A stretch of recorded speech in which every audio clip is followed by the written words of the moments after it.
যদিও আমার বয়স এখন 20। তো আপনাদেরকে কিছু সাজেশন দিতে চাই, ইভেন হচ্ছে গিয়ে নিজের লাইফেরও কিছু ঘটনা শেয়ার করতে চাই। তো এই 20 বছরে 5 বছর রাখলাম, 15 বছর বাদে দিলাম। 15 বছর তো খেলতে খুলতে বা পড়াশোনা দিয়ে চলে গেছে।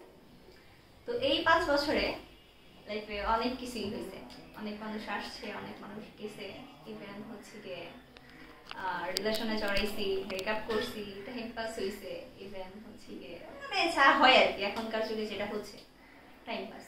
বা এখনকার যুগে রিলেশন করলাম, রমনা পার্কে গেলাম, বাদাম খাইলাম, একটা ছেলে কমন ছেলে তো চাইবেই একটা মেয়ের শরীরে হাত দিই বা হাতে টাচ করি বা হচ্ছে গিয়ে কিস করি।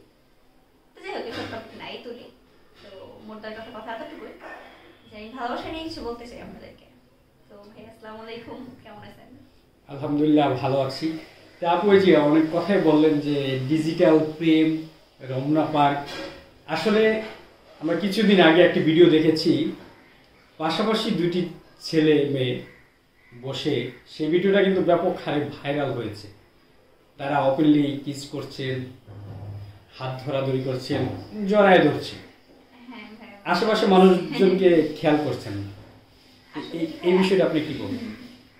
এখনকার যুগটা কিরকম যে আমি তার সাথে প্রথম দিন পরিচয় হয়েছে, হ্যাঁ, দ্বিতীয় দিনে হ্যালো, তৃতীয় দিন আছে চলো দেখতে চাই, কোথাও একটা যাই। তো এর জন্য আমি রিলেশন থেকে অনেক দূরে আছি। আমি নিজের ক্যারিয়ারের উপর ফোকাস করতেছি যে এগুলা বাদ দিই, ক্যারিয়ারের উপর ফোকাস করি, ভালো কিছু করি।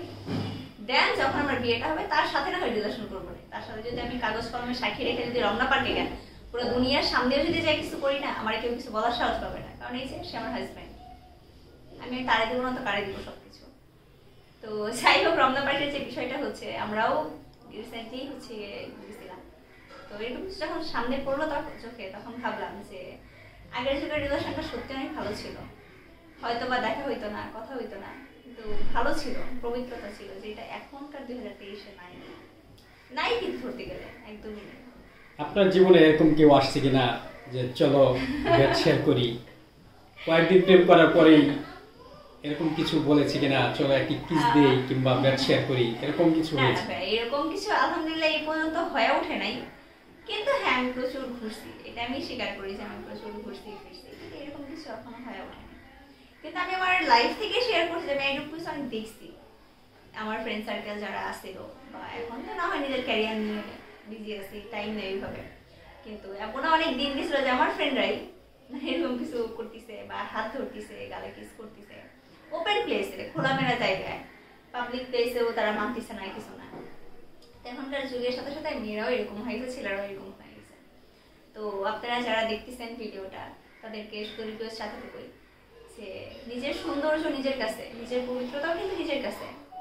এমন কিছু করেন না যাতে বিয়ের পর মানে বউ থাকুক বা হাজবেন্ড থাকুক আপনাদের চোখে চোখ রাখে যেন বলতে পারেন আমি ঠিক আছি, আমি পারফেক্ট আছি, সেটা দেখতে পারো। যাতে মানে সত্যি কথা চোখের দিকে তাকে এত মানুষ মিথ্যা কথা খুবই কম বলতে পারে। তো তখন যদি তাকে কোশ্চেন করেন যে তুমি ঠিক আছো, সেটা নির্দ্বিধায় বলতে পারেন আমি ঠিক আছি, পুরো পারফেক্ট আছি, আমি আমার যতটুকু যা আছে আমি তোমার জন্যই রাখছি। এখনকার যুগের রিলেশনটা যে বললাম না আমি এই করবো ওই করবো, দেন 3 দিনের দিন শেষ, ওই রিলেশন ব্রেকআপ। কিন্তু মাঝখান দিয়ে কি মেয়েটার সম্মান প্রমাণ যা আছে সবকিছুই শেষ। দিন শেষে কি করা হয়, হয়তো বা একটা কাকা বা চাচার কাছে বিয়ে দেওয়া হয়, কিন্তু মেয়েটা বাধ্য হয়ে কিন্তু তাই করে। তো আপুরা যারা আছেন তাদেরকে সাজেশন শুধু এতটুকুই দিব যে নিজের যে জিনিসটা আছে বা নিজের যে আত্মসম্মান বোধটা আছে, এটার দাম না অনেক। আবার যদি বোঝা যায় যে না দাম নাই, তাহলে ওইটাও একদমই সস্তা। আপনি আপনার নিজের সস্তা বানাবেন নাকি দামি বানাবেন, সেটা পুরোটাই কিন্তু আপনার উপর ডিপেন্ড করে, তাই না? তো ভাইয়া এই আর কি বলবো, আসলে দেখা গেছে এই যে এখনকার যে সময়, এই যে আপনি বললেন যে ডিজিটাল প্রেম কিংবা আগের যুগের অ্যানালগ প্রেম, একজনের হাত ধরতে গেলে অনেক দিন ভাবতে হইতো যে আজ আমি হাত ধরবো, যদি কথা না বলে বা হচ্ছে গিয়ে ওই যদি কোনো মাইন্ড করে বা কোনো ঝামেলা হয়, ওই আমার সাথে কথা না বলে হাত ধরবো কেন, থাক, ভয়ে থাকে। ওই ভয়টা না এখন নেই ভাইয়া।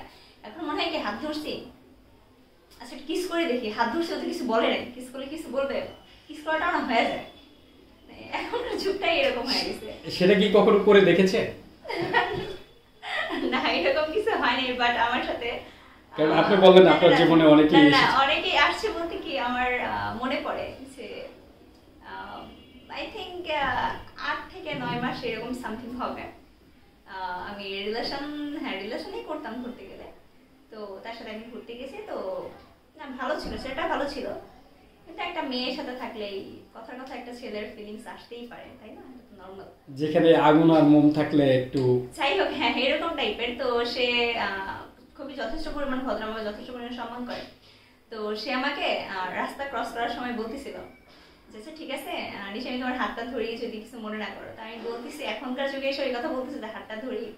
তো পরে আমি তাকে বললাম যে তুমি আর জায়গায় যদি অন্য কোনো ছেলে হইতো সে ডিরেক্ট আমার হাত ধরে রাস্তা ক্রস করে হ্যাঁ বলতো মানে চলো এখন। যাই হোক, তো তুমি যেহেতু জিজ্ঞেস করছো, মানে তার প্রতি সম্মানই কিন্তু অন্য একটা বেড়ে গেছে যে হ্যাঁ সে জিজ্ঞেস করে নিচ্ছে যে আমি হাত ধরবে কিনা। তো এইটাই আমি মানে বুঝলাম যে আগেকার যুগের রিলেশন আর এখনকার যুগের রিলেশনের ভিতরে কতটা পার্থক্য, প্রায় আকাশ পাতাল ঘুরতে গেলে। তারপর আপনি বললেন আপনার বয়স এখন 20, হ্যাঁ 20। যখন মেয়েদের বয়স 18-17 থাকে তখন তো একটা যৌবনের কারণে হ্যাঁ অনেকে, বুঝতে পারছি বুঝতে পারছি। তো তো সেই সেই কথা কি সময়টা আপনি কিভাবে পার করেছেন? আমাদের কথা হচ্ছে গিয়ে যে বললাম নিজের সেফটি নিজের কাছে। প্রথমত হচ্ছে গিয়ে বিয়ের তো একটা টাইম আছে, যে হ্যাঁ আমরা যতটুকু শুনি যে 21-25 বা হচ্ছে গিয়ে 18 এতেই বিয়ে করে ছেলে মেয়েরা। কিন্তু তুমি নিজের ক্যারিয়ারের দিকে ফোকাস দাও, কিসের জন্য? কারণ এখন